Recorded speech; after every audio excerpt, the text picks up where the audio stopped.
Time for a little bit of Marty's rig rundown. You've seen the guitar before if you've watched any of my previous rundowns. It's a Grosh NOS Retro with a 59 burst paint job on it. And, for all practical purposes, it looks and plays like a really nice Stratocaster. I have both. I have a Stratocaster and this, and I prefer this to the Fender, actually. It's a interesting manufacturer from Colorado that takes a reasonably good design and improves upon it, and custom makes the guitars from a shop in Colorado. That was the guitar.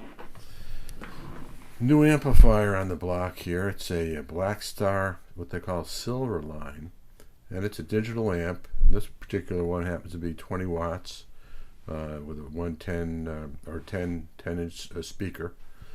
And it's kind of a hot item right now. It's a new line for Black Star. You're probably familiar with them. And this combo has quite an array of methods to alter the tone and look for something that kind of is what you're hearing in your head, so to speak.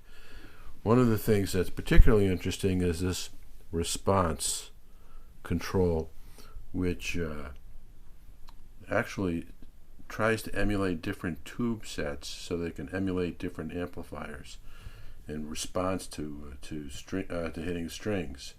And it's pretty interesting as to what a variation happens when you turn this dial to different locations and you get the different amp models, such as a Fender Deluxe Reverb or a Fender Princeton Reverb or English amps, etc., depending upon the tube configuration.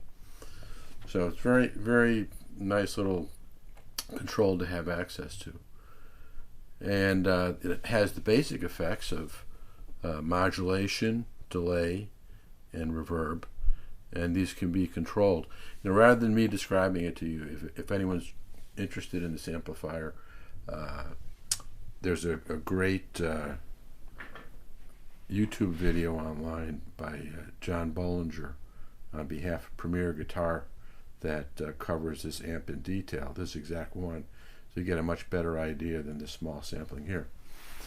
So that be the amp. But I like the fact that it's very lightweight. I can move it around very easily, and I have endless knobs to play with to experiment with different tones.